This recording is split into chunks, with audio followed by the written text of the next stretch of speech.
Saints scored 23 points in the fourth quarter of Sunday's victory over the Texans. Here's our trivia question for today. Come on, you brilliant minds.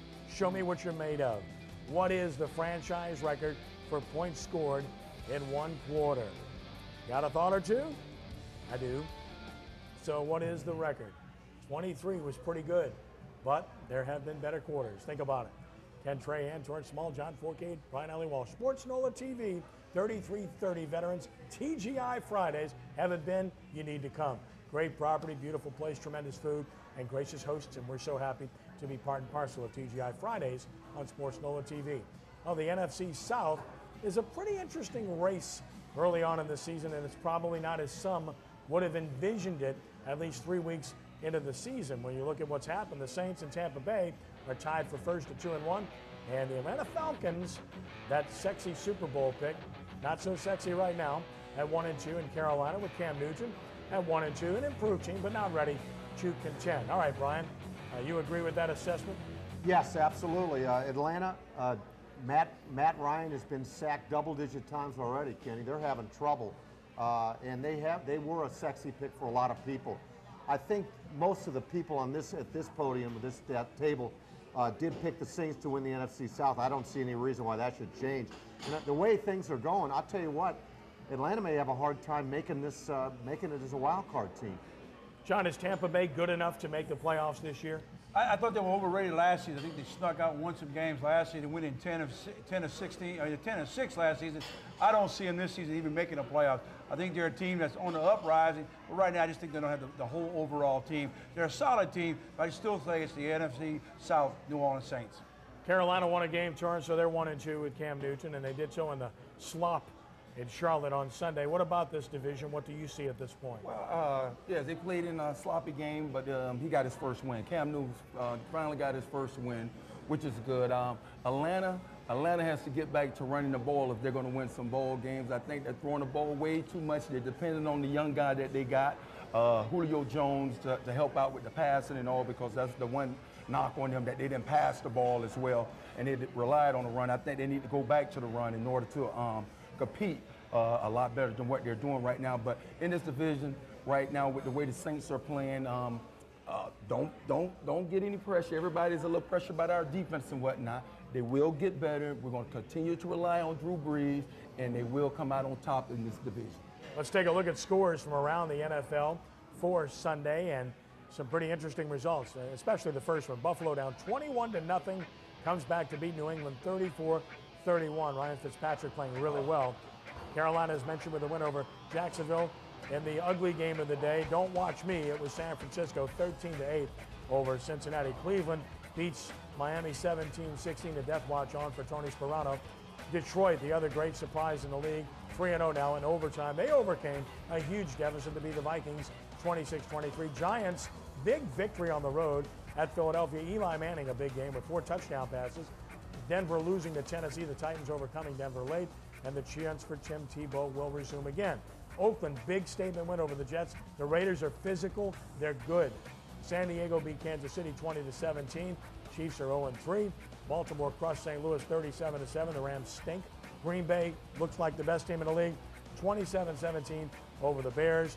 And Seattle defeating Arizona by the score of 13-10 in yet another ugly game. As mentioned, Tampa Bay holding on to beat Atlanta 16-13. They had a big stand toward the end of the game in Pittsburgh over Indianapolis on Sunday Night Football. You saw the Monday night game as well with Dallas and Washington. So an interesting slate through the third week. Interesting records. I think the Packers are clearly the best team in the league until somebody proves otherwise at this point in time. Kudos to Buffalo and Detroit, but I think the Saints are in very good shape even though they embark on a 3-game road trip. Games, all of which they can win, in my estimation. Time now for our fan segment with our questions from Saints fans, which we feature each and every week on Sports NOLA TV. Let's get to our first question of the day. State your name and fire away. All right, my name is Ronnie from Metairie. Do you think that with all of the emotion before kickoff, with Steve Gleason coming out and participating in the coin toss, do you think that that affected the Saints and possibly contributed to the slow start yesterday? Torrance? Oh, no, I don't think. The guys are professional. They know how to turn it on, turn it off. I think it was emotional for us to come out and support him in his illness and all. But for us, it have an effect on the game, how the guys start out, no, I don't think so. John? I think it was a great start off for us because the fact that it felt like 5 years ago when we opened up the Superdome and you had Steve Gleason blocking that kick against the Atlanta Falcons and we scored a touchdown. Here he comes out there. There was something about the whole feeling of that game, getting the crowd in it, the players got into it. It's a great moment for him, great moment for the Saints, great moment for the fans. And Brian, throwback uniforms as well. I liked him. Johnny, great question. Obviously, 4K didn't give you that question. Well, you know, if you look at the way that game, the ebbs and flows of that game, it almost mirrored Steve Gleason's personality. Here's a guy that never gave up, always battled back, remained optimistic, and that's the way the Saints played yesterday. They fell behind early, and they stayed with it. And you like them throwback jerseys because you were back in them days in the throwback jerseys. Well, you know, felt right at home, didn't you? Sean Payton actually referred to him. Yeah. He said, you know, in the first half, his team reminded him of the '67 Saints, which was kind of a shot at the old black and gold back then, you know. So You were still working back there for the newspaper back then. I was just a kid back then. He was just a kid back there. Time for our second question. State your name and fire away. Hi, I'm Jen from Metairie as well. First of all, I love the throwback jerseys. They were super, super cute. But anyways, my question is, with Chris Ivory being out, is there going to be a place for him when he comes back?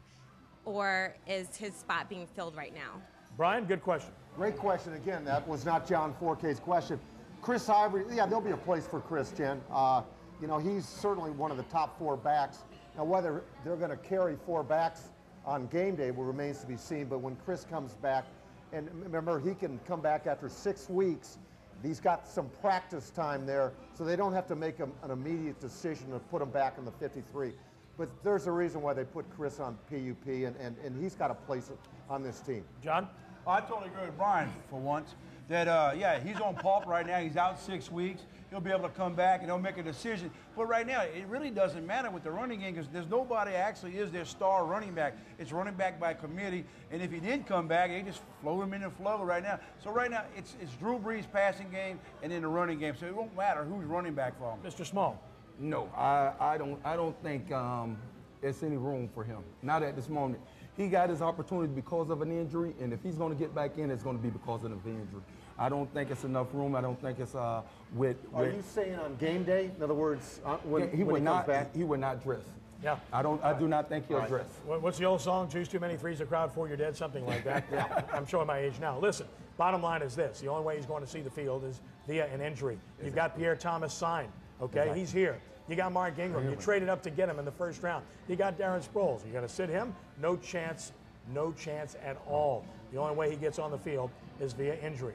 Time now for our final fan question. Your name, please.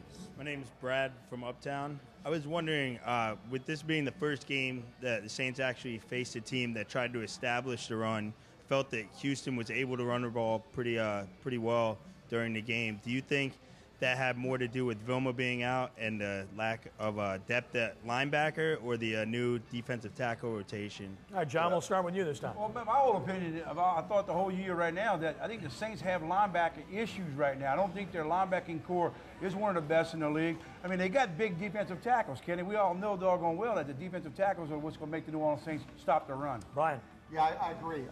But that's their MO. I mean, Houston is going to run the ball. They missed Arian Foster yesterday. Ben Tate's a very comparable back. Steve Slayton is also, but that's their MO. They want to run the ball and pass as well. Torrance. Well, if you look at the total, they had, 109 yards rushing. We had 100 yards rushing. I don't see it was much of an issue, not too much of the passing game, if anything. Yeah, I really don't think that this is a situation that the Saints have any major concerns about Houston having success offensively. That's a really good offensive football team. And again, the Packers were as well. I know Saints fans are concerned, but the reality is in 3 weeks they face 2 conservatively of the top 7 or 8 offenses in the NFL, probably better than that. Are you concerned about your outside linebacker spot? Absolutely. I think you have to identify who your players are and go with those guys. Right now they're kind of rotating guys a little bit there. And then, of course, they need to get Tracy Porter back. SportsNOLatv continues in just a moment when we put Brian Alley Walsh on the hot seat. They'll be smoking, folks, and we'll have something to say about it as well live in TGI Fridays.